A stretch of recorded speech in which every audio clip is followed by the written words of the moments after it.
So today I wanted to talk about General Flynn, a little bit about who he is, what he's accused of, and some of the problems that arise with how it's being handled.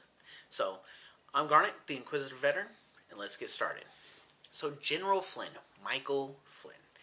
If you haven't been paying attention over the last week or so, you have missed the fact that he has been forced to resign. And he was Trump's national security advisor. And a little bit of background on him. So he spent 33 years in the U.S. Army, which breaks my heart because I was in the Army and I hold people who are in the same service as me to a higher standard. So like I said, he spent 33 years. He was part of Operations Urgent Fury, Uphold Democracy, Enduring Freedom, and Iraqi Freedom during that time. And so he should have known better than to do what it is that he's accused of doing, and that is talking to the Russian ambassador Sergei Kislyak. I don't know. I don't speak Russian. So, if I butchered his name, oh well, what are they going to do? Come for me? I live in America. KGB shouldn't be able to touch me. And he talked to him about the sanctions that were put on Russia during the probe for whether or not Russia had any sort of influence on our election this past November. And it's pretty serious. I mean, he's accused of talking to him about it and basically saying, oh, we'll ease sanctions or lift sanctions that are put on you. And it's illegal because the Logan Act of 1799, this one was passed into law, that was put into place to basically make it so that civilians or unauthorized agents of the government or civilians, should be a bit more clear, don't negotiate with foreign countries, like foreign governments that the United States are in dispute with.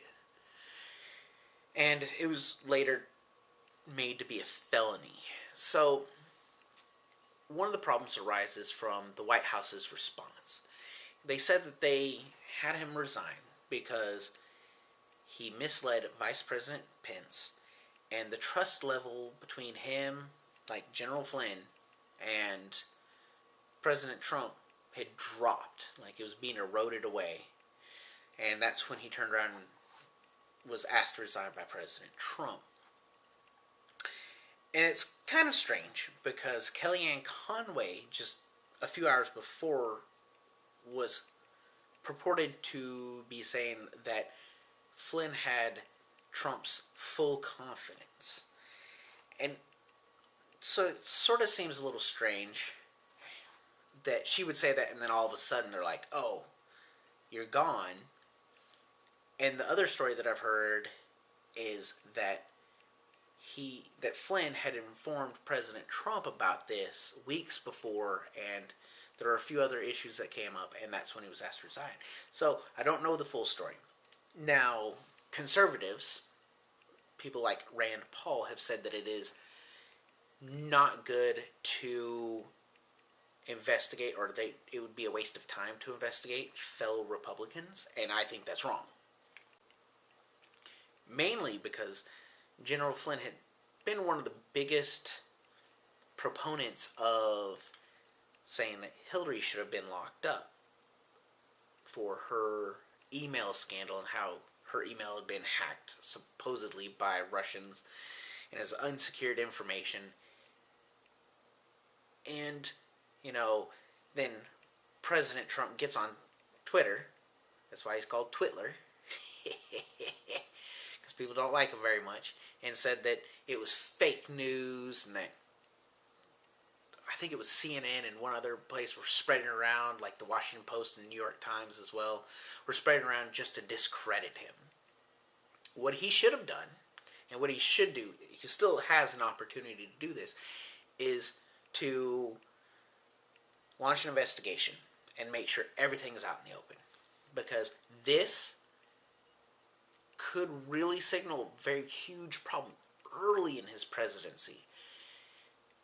And if he wants to have the support of the American people and have a nice smooth presidency from here on out and be transparent and, you know, engender trust, I think that's the word, engender, but trust with the American people, then he needs to launch an investigation, put it all out in the open.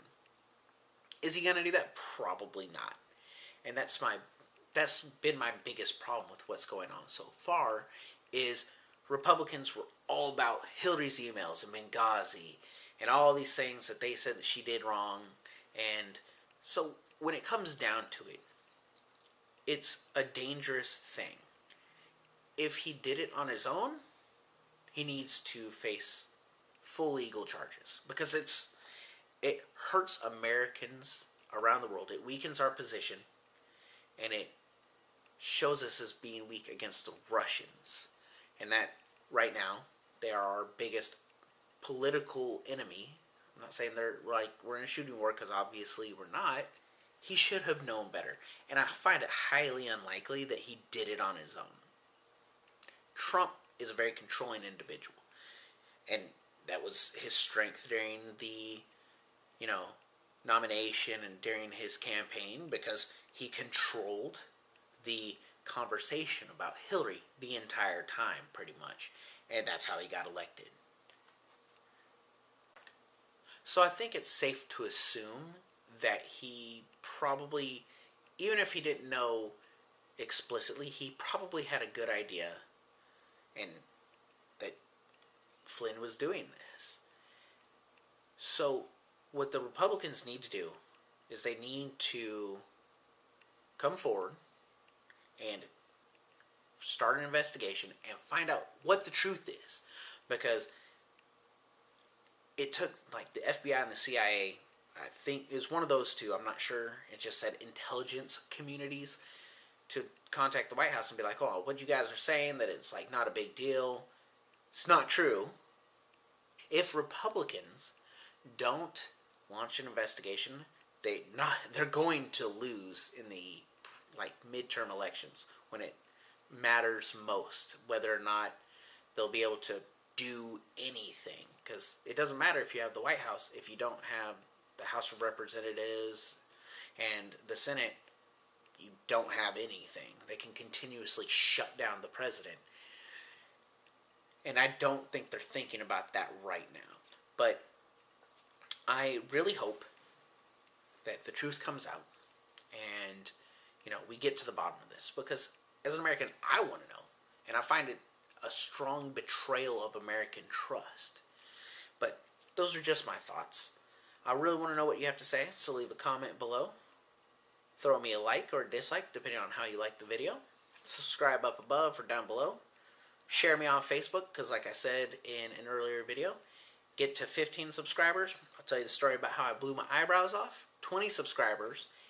The highest rated comment on something that people want to hear is what I'll discuss. And when I reach 100 subscribers, I'm going to have a friend on. It's going to be a bit of a longer video, and we're going to talk about Flat Earth, because that's just going to be a great conversation. So, I'm Garnet, the Inquisitive Veteran, poppin' smoke.